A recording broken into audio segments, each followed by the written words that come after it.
All right, folks, how you doing? So I have heard from Ricky that he has his questions basically prepared, and he's going to be interviewing me soon about Mars. And I asked him, can I ask you counter questions based on what he asked me? And I don't really know what he's going to ask. I have some idea about one or two of the questions, but I prefer not to know because then it's just more random and off the cuff kind of thing.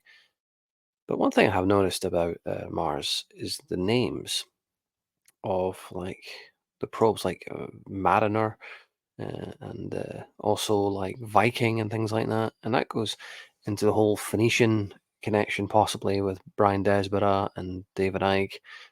Well, the mainstream theory about the Phoenicians is that they were a Middle Eastern people, whereas the likes of Conor McDarry claim and Elie Waddell, certainly in the title of his book, The Phoenician Origins of the Scots and the Anglo-Saxons and the Britons, though I don't know if it's necessarily in that order, but there are revisionist historians who claim that the Phoenicians were actually British in origin or Northern European in origin. Nobody really quite knows the truth about that. I mean, it's one of these things where you have to kind of make up your own mind, kind of thing.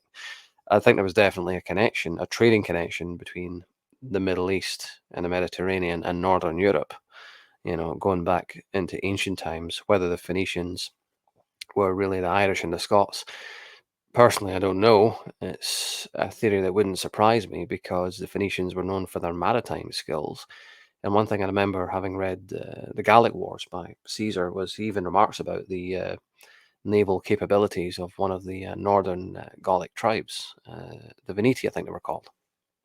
And the Roman naval capability was inferior to that of the Northern Europeans, the Celtic or the Gaelic tribes, whatever you want to call them.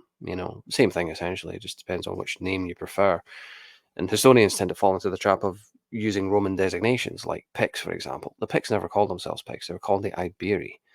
I think there's even a section. I think it's kind of in the footnotes actually of when Scotland was Jewish. It even talks about that Iberion and all the rest of it.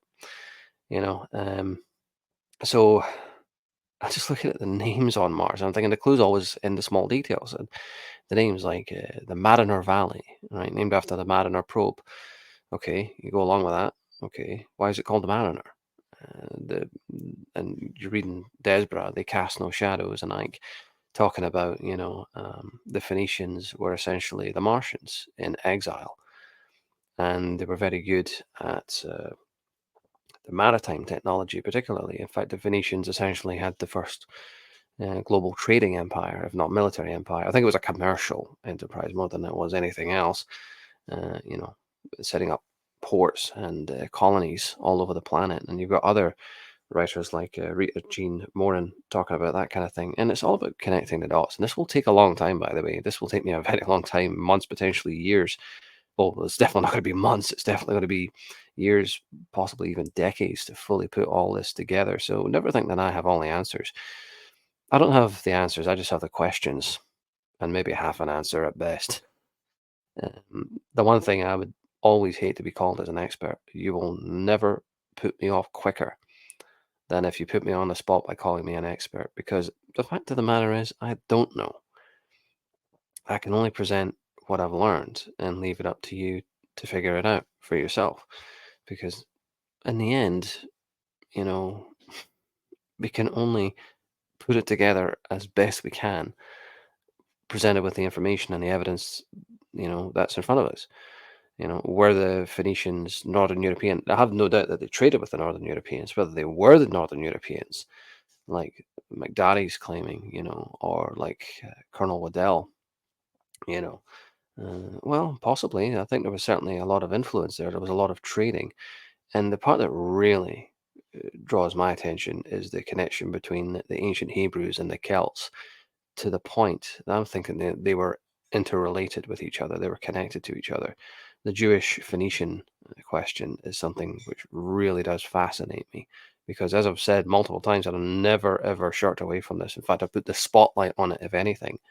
I do know that through Clan Fraser, I have Sephardic and Ashkenazi roots on my father's side, and it goes back a long way. So, am I Jewish?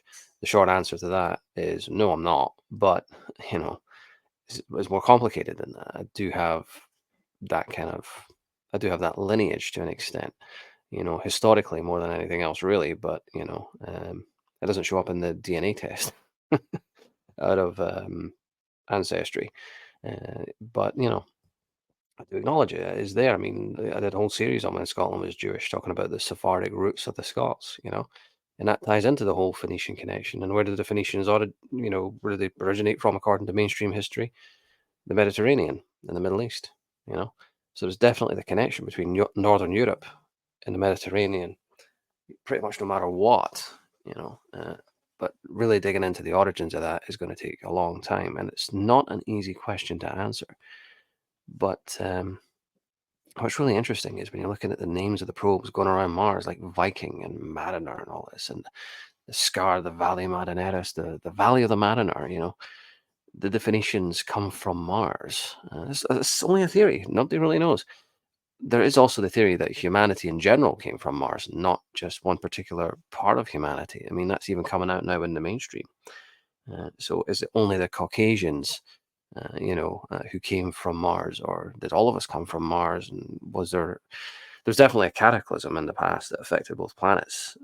They're trauma bonded, and another author who I really intend to really get into is Steve Preston, because his grammar is terrible. I mean, his books look like they were written by 12-year-olds. Honestly, they do. I mean, they've got a Comic Sans font and everything. I mean, I remember I showed Ricky, one of his books one day, and he just balked at it and practically like threw the book back at me. Like, you expect me to read this?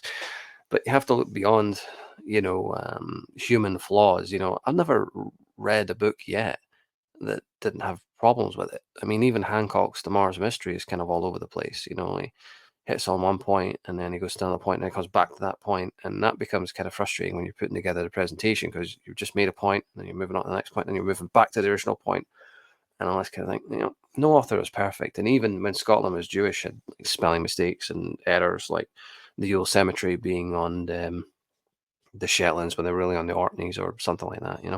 But no author is perfect. No one's going to be as confusing as Beaumont, that's for damn sure.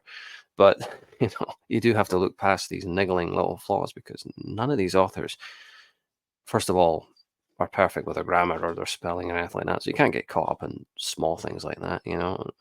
Oftentimes when you're electrified with ideas, you're scrambling to get them all down on paper. I know this firsthand. You're not thinking about the spelling or the grammar. You're just thinking about the message. And then somebody reads it, when it's in printed form, like, what's he trying to say? It's really confusing, you know. So I know that feeling. But you do have to take what everyone is saying, and you have to put it together from there. But the whole Phoenician thing as well, the Phoenician roots with Mars, there's definitely a connection there, and that goes into Atlantis, and that also goes into the northern nations like Britain and Scandinavia, and the whole thing of Hyperborea as well, and that ties into Hollow. It's a big, big mess to untangle. I mean, you take, maybe like myself when I was younger, you take the cables at the back of the television, the remote controls, and you've also got the not the remote control, like the controller, the control panel for the Mega Drive and all this. You got the cables for the TV and all this. History, being a historian, is a bit like that. You're trying to unscramble the cables, and it's a fucking headache. Like, you just have to remain focused, and I always say the best way to do it is to compartmentalize and try to do only one thing really at a time, and try to not be all over the place, which, believe me, is easier said than done. But anyway, I've rambled on here for ages, almost 10 minutes. Thank you for listening, and as always, leave your thoughts and comments down below.